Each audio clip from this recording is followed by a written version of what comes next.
Hello friends, it's Greg here on the Blue Feather Ephemera channel. I have an eBay store by the same name where I sell vintage magazine print advertising. In my videos, we go in depth to show you what's sold in my eBay store. This past week, I had 17 sales of $236.09. We'll look at that first, and then we'll delve into part 2 of the bonus topic, ending listings and selling similar items to increase traffic in your eBay stores. And we'll do a step-by-step how-to on that. First, let's take a look at those ads.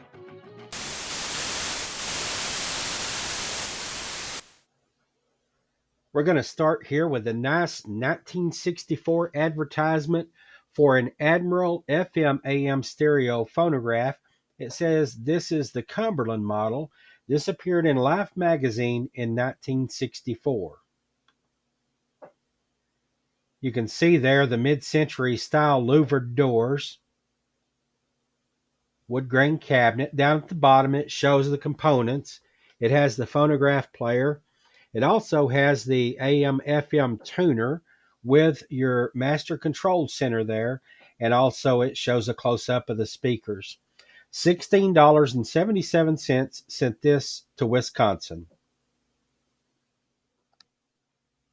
Just like we did last week, we sold another Wamsutta ad for bed sheets. These are Super Kill sheets, and this appeared in Home and Garden magazine 1936. In this advertisement, the lady's gift wrapping for Christmas, and it says, "This Christmas, I'm sending you a gift that will help you to enjoy many years of luxurious and restful sleep." So this ad sold for $18.77, and it's on its way to Massachusetts. Here's another example of a fantastic World War II era advertisement. This one appeared in Sunset magazine in 1942. It's an ad for Northstar Blankets, and it says that the company is going all out for the boys in the Army and the Navy. In the detail of the ad, you can see this miserable couple. They're cold, and he says, "Before the next war, I hope you'll remember to get enough Northstar blankets in the house."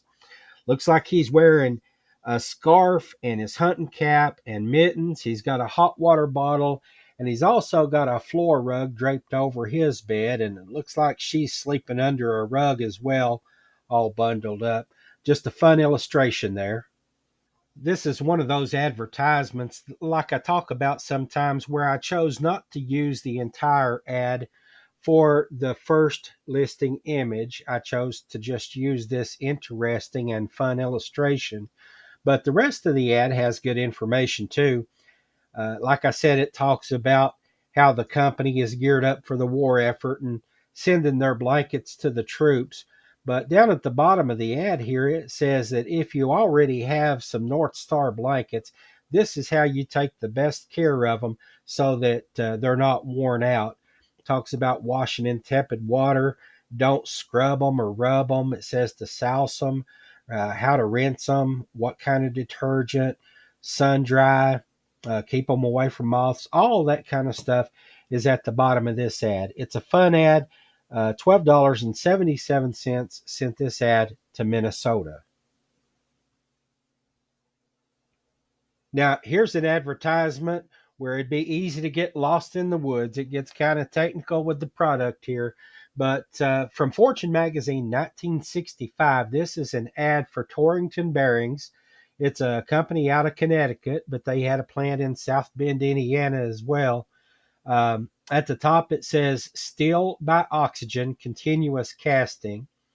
Down at the bottom of the ad, it makes mention of some of the uses of the bearings, and it talks about knitting machines and sewing machines and stitching machines and all of that.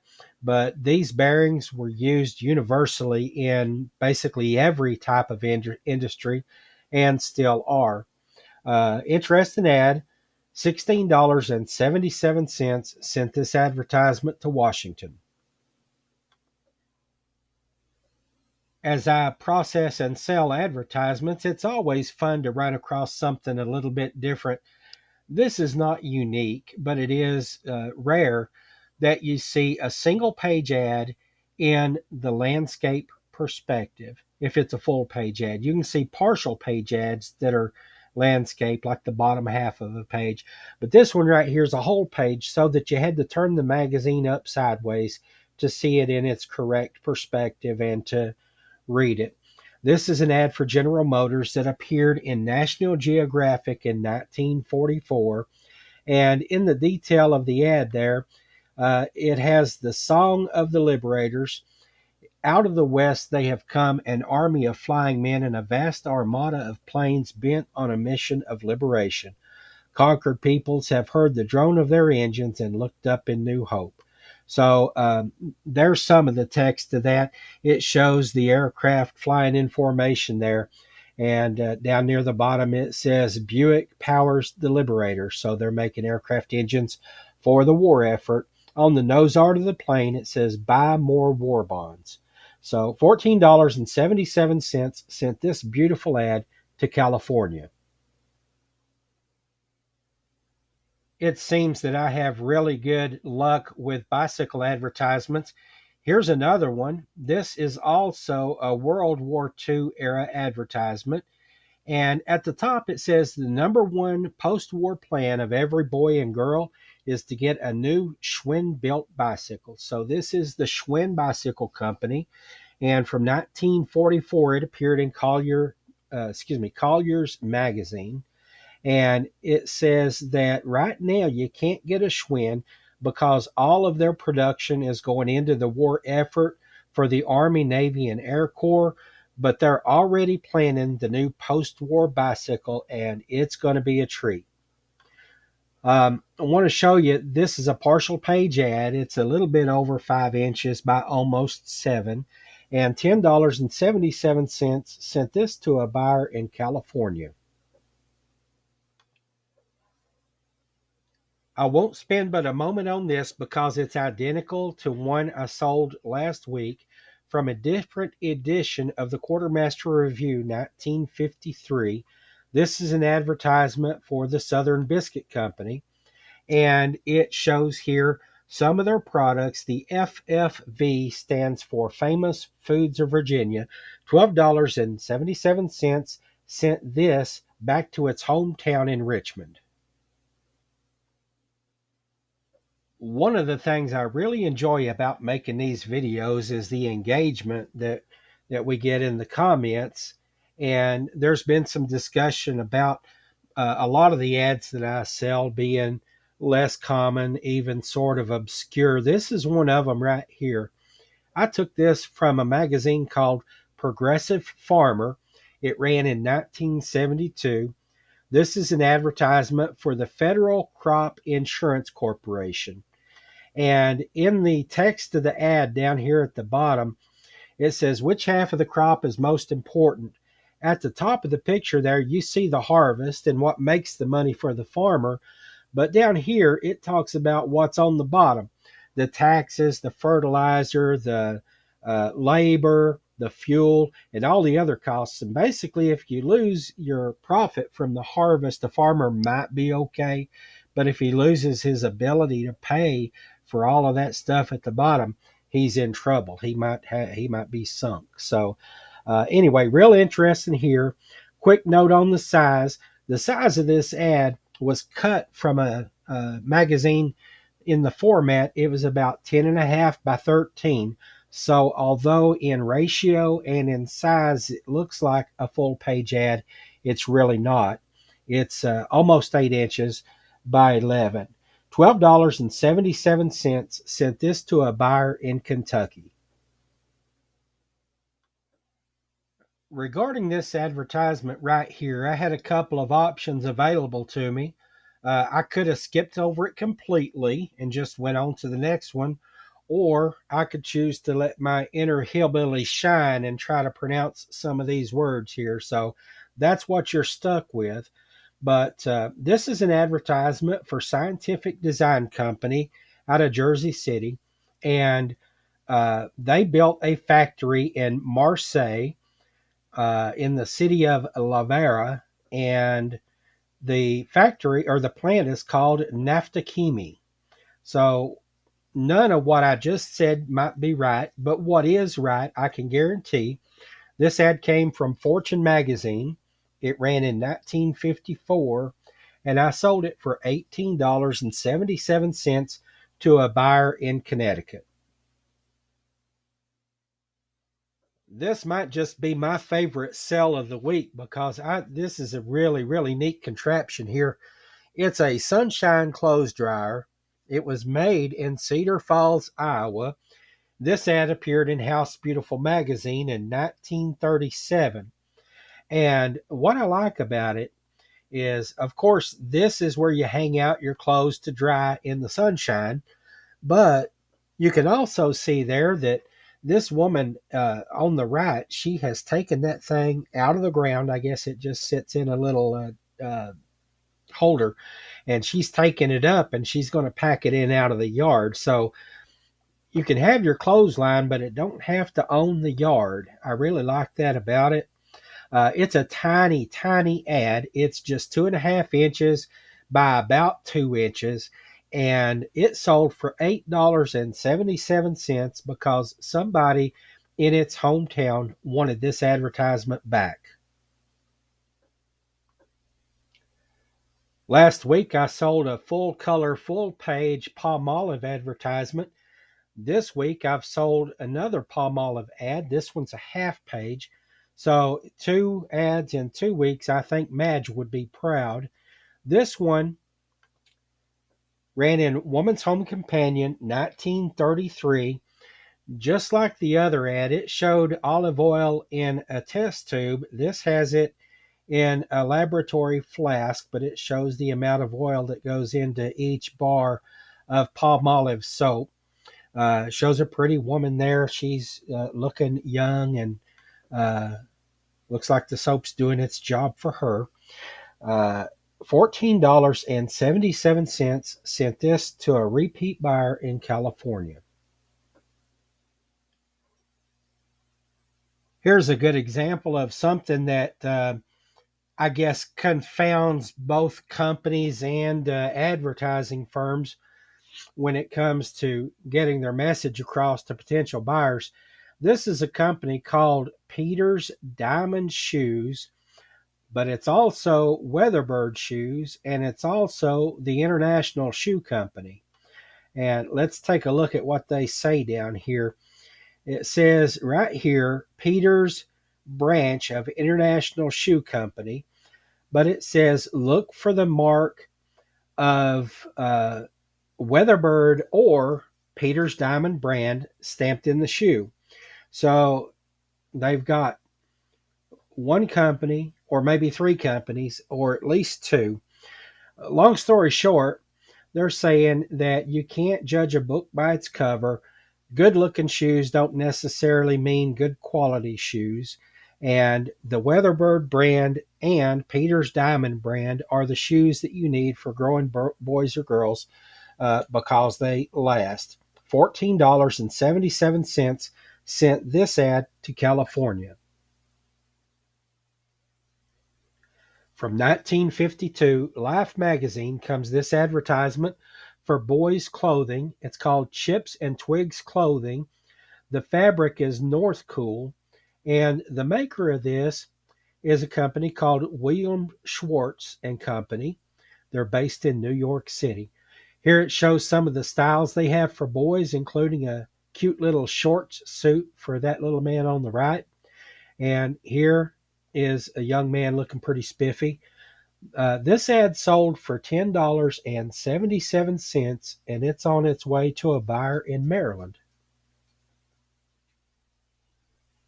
Here's a nice advertisement for watches, and I do sell a lot of watch ads. This ad appeared in New Yorker magazine in 1958. The product here is Audemars Piguet watches in diamond and platinum. and it's got a round face watch and a square face watch here. You could see these watches at their store on Fifth Avenue in New York. $10.77 sent this small ad to a buyer in California.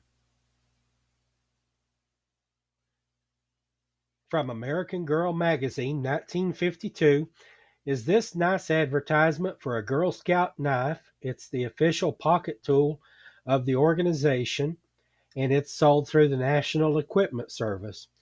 It shows you some detail here. It says that it has a master blade of tungsten steel, a downstroke can opener, a steel cap lifter, and a punch blade.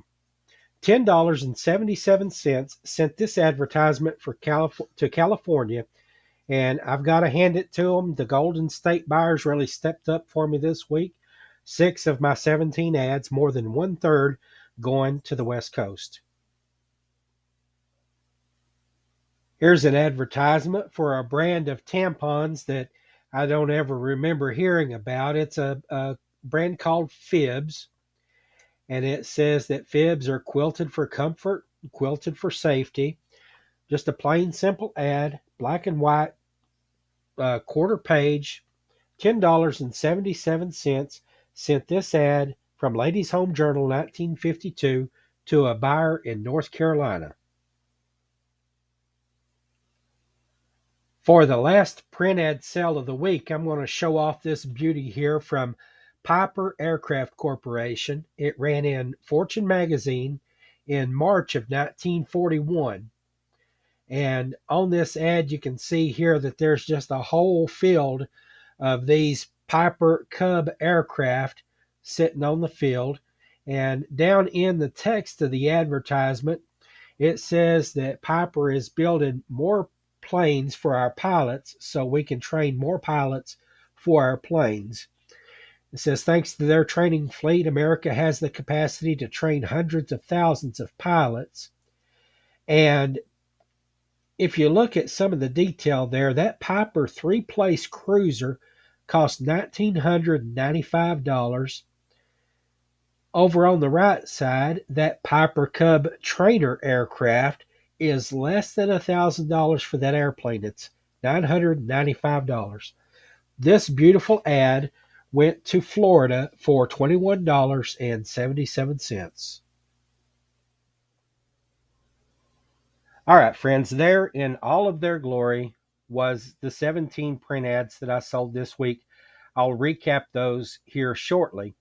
Right now, we're going to follow up on last week's bonus topic of ending listings and selling similar. Last week, I showed you the numbers that convinced me, anyway, that it was a good idea to do that to improve store traffic, to refresh things, and make those ads look new again and get them back into search results and all of that. So now I'm going to show you the process. Last week, we talked about why. Today, it's how. So I've gone to the listings tab in the Seller Hub, and this is where we are. And over here, I'm just going to scroll all the way down the page to the bottom, because right now, I think the default, it's set on 25 items per page. And I'm going to change that to the maximum that it'll show, and that's 200, because I'm going to be dealing with a lot of ads. So at 200 ads per page, I've got 7,473 active listings, and that equals right here 38 pages of listings. Now, I've only got a few items or a few tabs shown in this table. Right here where you can customize your table, I've got it set to the bare bones that I need for this. I've got basically over here, the actions will be there for you to choose. Here's the picture of the ad, the title of the ad, the custom SKU, my price, and here's the end date. This is key over here. This is what I want to show you. This is time left. Let's see. We'll slide over to the end there. Well, it's the arrow's in the way, but this is the time left, and that's the sort that I'm using.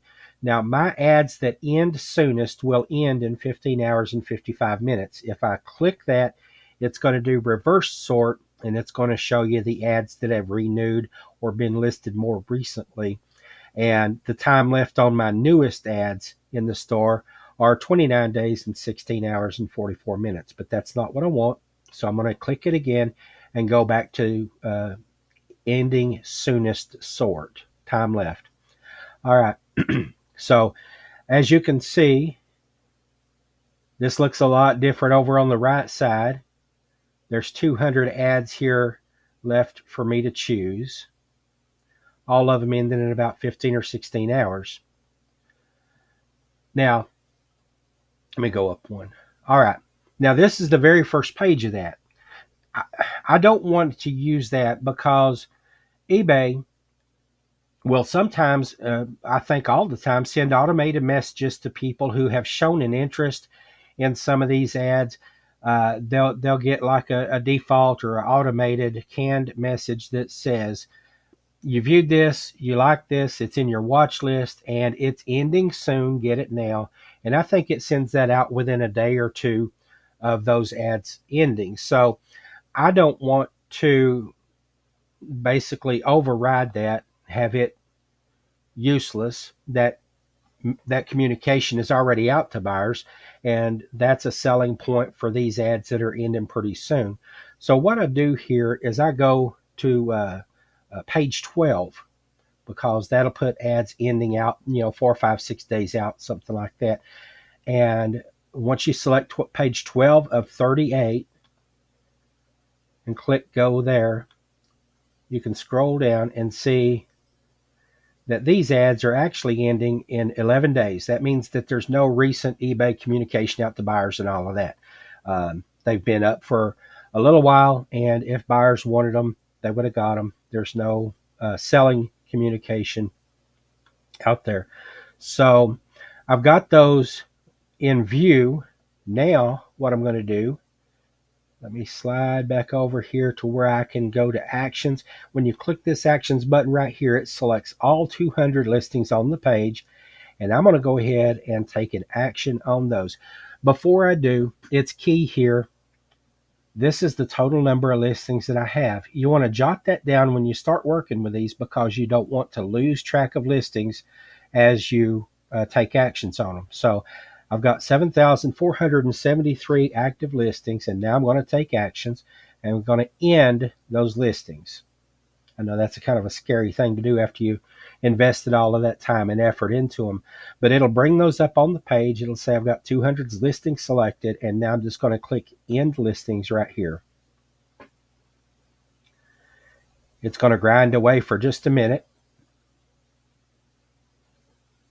Boom, they're gone. Here's my active listings now, 7,273. You can see exactly 200 listings are gone. Where did they go? Down here under the listings tab, you can look at ended listings there. And the results are I've got 200 ended listings. So there they are. Again, don't want to lose track of them. I'm going to select all 200 of those listings. I've got 200 selected here.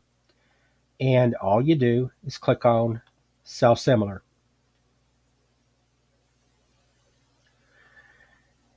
Now that they are selected, it comes up on a screen. This shows you the mechanics of what's in the ad. It's identical to the ad that I've just ended. You can click on this tab right here, and you can complete some kind of a bulk edit on them. You can tweak the promotion rate. You can tweak the buy it now price. Anything that you want to do in bulk, you can do right there. And sometimes I do make a change to promoted listings that way, but I'm not going to complicate things by doing it today. All I'm doing is I'm showing you that there they are in ended listings, and instead of editing them, I'm going to submit them as sell similar items.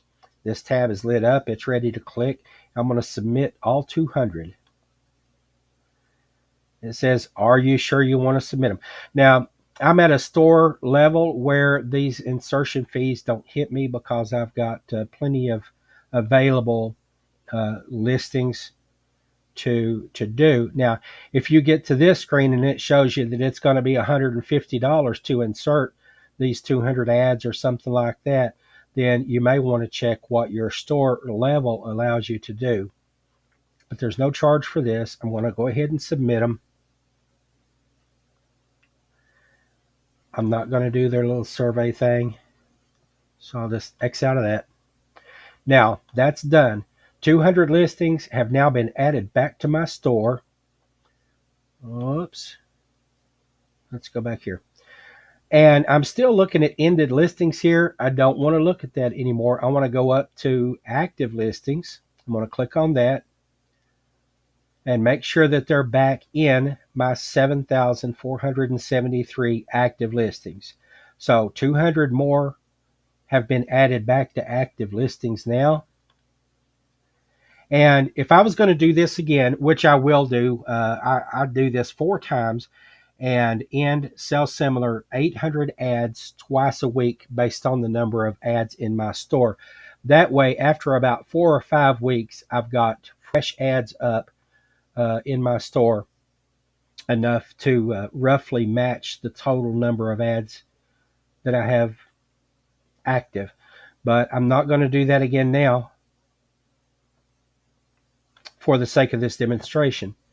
But anyway, here's my 1 through 200 of 7,473 ads.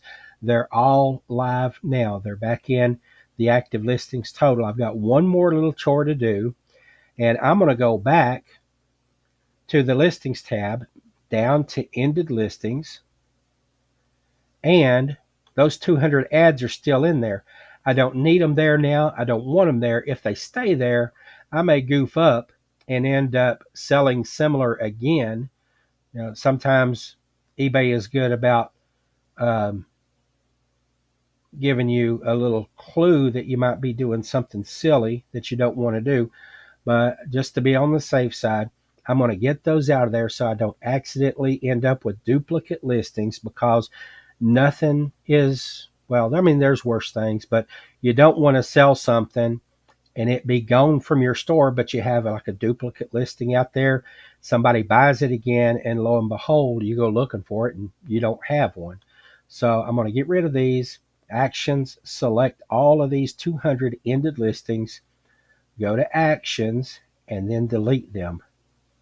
That's the scariest part of the process right here, is deleting those 200 ended listings. But anyway, poof, they're gone. Back to listings, active listings. I've still got 7,473 ads in my store. So there you go. That's just a quick tutorial on how to end listings and sell similar. I thought of one more thing there I want to point out, and that's this. It took me about 9 minutes to show you that demonstration, but of course I was pausing to show you some things and I was reading stuff. Typically, to end and sell similar, 200 listings takes me roughly about 5 minutes. And like I said, I do that 4 times. So 4 times 5 is 20. That's 20 minutes, and I do it 2 times a week. So about 40 minutes a week, roughly 30 to 40 is average for me to invest that time in my store and have those listings refreshed. And it made a huge difference. You can look at the numbers that I posted in last week's video. I'll put a link to that video up here in the corner. But look at that. Look at the difference that it made, and judge for yourself if you think that the time investment of this EndSell similar product might be something that you want to do in your store. Now we're going to move on and look at the recap screen. All right, here's our wrap-up screen. This is the slide that I used for that purpose. And you can see I had 17 sales this week for $236.09. I didn't have any sales this week where the surname of the buyer matched a company name or the surname of a person mentioned in the ad. But I did have 3 ads this week going back to the town of origin where the business was located. I did not have any international sales this week, but I did have 2 repeat buyers. I forgot to mention on the ad for the shoes, that was a repeat buyer that bought that. So 2 repeat buyers this week. It's been a lot of fun, really banger ads this week. I had a lot of fun showing them to you, and I hope you found a little bit that's useful in this video. And thank you for once again investing your time with me. I hope to see you again next week.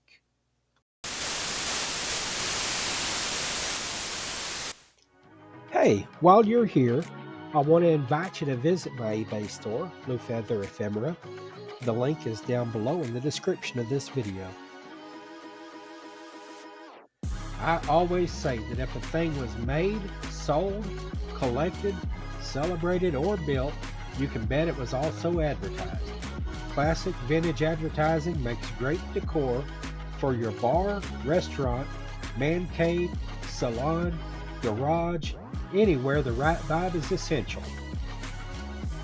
If you enjoyed the video and want to see more content like this, please hit the like button, share it with friends, and subscribe to the channel. Also, leave a comment. I'd love to hear from you. Until next time.